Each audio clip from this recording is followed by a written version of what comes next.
Estoy muy agradecido y feliz de poder presentar esto a través de nuestro tiempo de orientación de la misión de líderes globales. En este momento, ¿por qué deberíamos convertirnos en discípulos? Quisiera que lo consideráramos. Cuando Jesús vino a esta tierra, muchas personas lo siguieron.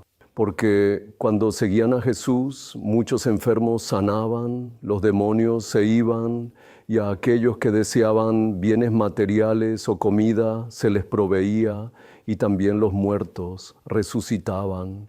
Fue a través de estos grandes hechos que siguieron a Jesús. ¿Cuánto habrían esperado? Cuando muchas personas realmente lo seguían. Sin embargo, Jesús, especialmente entre la multitud, eligió a un pequeño grupo de discípulos, 12 personas. Si lo piensas desde la perspectiva de Jesús, ¿cuán pocos eran? Eligió a los 12 discípulos y se centró en ellos, los enseñó y los entrenó. ¿Hasta cuándo? Hasta que Jesús se fue.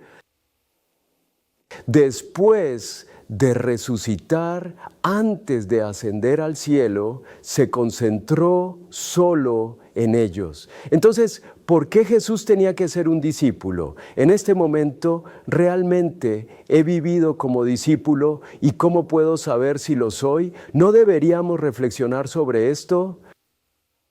Primero, si eres un discípulo, debes ser una persona que cree en Jesucristo y vive con la vida del Señor, bajo la guía del Señor. Jesucristo es mi Señor y yo vivo siguiendo la guía del Señor.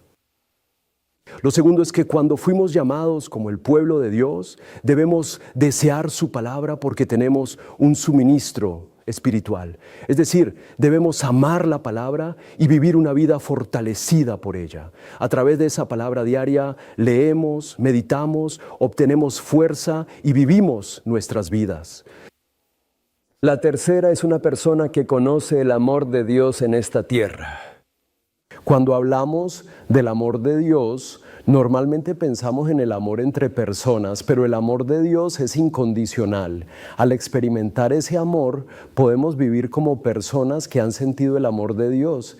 En la Biblia dice que debemos amar incluso a nuestros enemigos. Una persona que ha recibido el amor de Dios puede amar incluso a sus enemigos, y esa es una verdadera discípula. Y si realmente soy discípulo, entonces estoy realmente dando a luz almas a través de mí. Estoy predicando el Evangelio y conduciendo almas al Señor en su nombre y edificándolas. ¿Cuántas almas estoy trayendo al mundo? Si soy discípulo, puedo saberlo. Y lo que realmente debemos hacer en este momento como discípulos es construir la iglesia. La razón es que cuando Jesús estaba terminando su ministerio en Cesarea de Filipo, reunió a sus discípulos y les hizo un chequeo intermedio. ¿Qué dicen las personas sobre mí? En ese momento no escucharon una respuesta precisa de Jesús. Entonces los discípulos preguntaron directamente, entonces, ¿quién dicen ustedes que soy? En ese momento Simón Pedro dijo, tú eres el Cristo, el Hijo del Dios viviente. Entonces Jesús le dijo, eres bendecido, Simón, hijo de Jonás. A través de tu confesión edificaré la iglesia. Esto es importante porque los discípulos deben construir la iglesia, lo cual puede ser la base y fundamento de la misma. Y la iglesia comienza en el hogar. Porque en la Biblia, si miras todo el Antiguo Testamento, ves que la familia de Noé, la familia de Abraham, al final se convirtieron en Israel. Más tarde vemos que las familias se reúnen y hacen ese entrenamiento. Moisés también usó el libro de Deuteronomio para enfocarse en la educación familiar, y en el Nuevo Testamento vemos que cuando Jesús envió a sus discípulos a predicar el Evangelio, les dijo, primero quédense en cualquier casa que visiten. Si hay una persona de paz, quédese en su casa y no se mude de casa en casa, quédese en esa casa y bautice y salve a esa familia, a toda esa familia. E incluso cuando estaba en la cárcel donde sufría, el apóstol Pablo logró salvar al carcelero y a toda su familia. En el Nuevo Testamento, todo en la iglesia, como Colosenses, Efesios, Corintios, Filipenses y Tesalonicenses, comenzó en casa. Lo que realmente debemos hacer como discípulos es construir esa iglesia. Y por eso, como discípulos, debemos hacer que la iglesia prospere.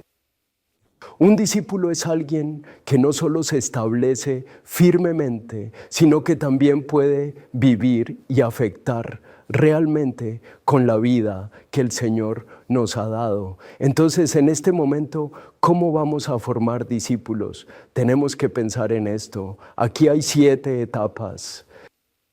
Primero debemos poder predicar el Evangelio. Debemos hacerlo de manera clara y precisa, utilizando un solo pasaje para que las personas puedan entrar en el Señor creyendo en Jesucristo. Segundo, después de creer en Jesús, ¿cómo sabemos realmente si hemos cambiado? Es necesario que revisemos nosotros mismos.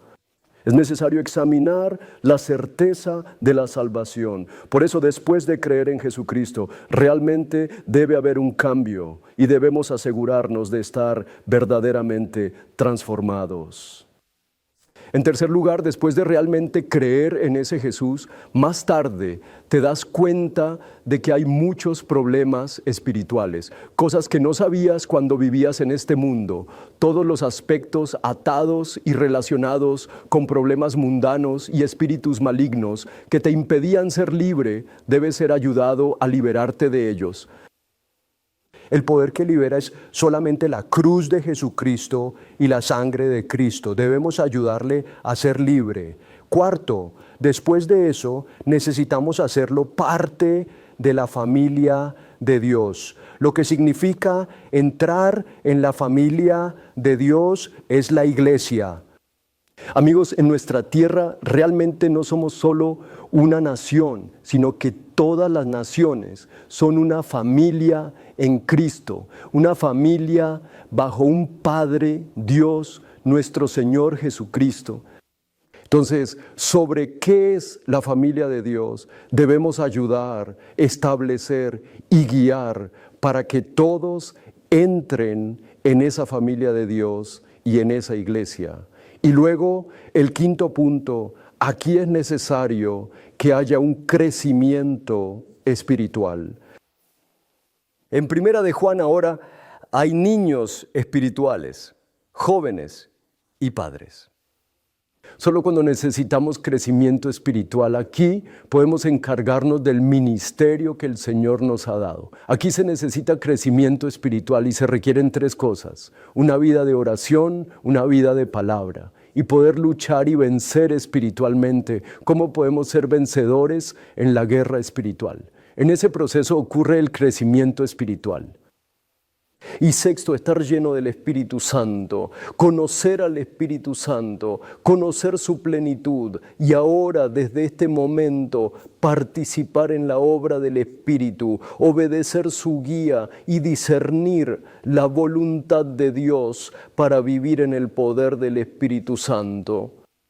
Finalmente, el séptimo punto es que como discípulo debe haber una historia de reproducción. Ahora me he convertido en un discípulo y a través de mí se forman discípulos y los discípulos crean más discípulos y pueden enseñar para que generación tras generación los discípulos se formen y el crecimiento espiritual ocurra. Cuando ocurre la reproducción podemos ser verdaderamente formados, entrenados y verificados como discípulos. Por último, entonces, ¿cuál es la misión de un discípulo? En la Biblia se dice que hay muchos maestros, pero pocos padres espirituales. No es un maestro, no es solo un maestro que transmite conocimiento, sino que avanza en el Espíritu para engendrar almas en el nombre del Señor Jesucristo y establecerlas como padres espirituales.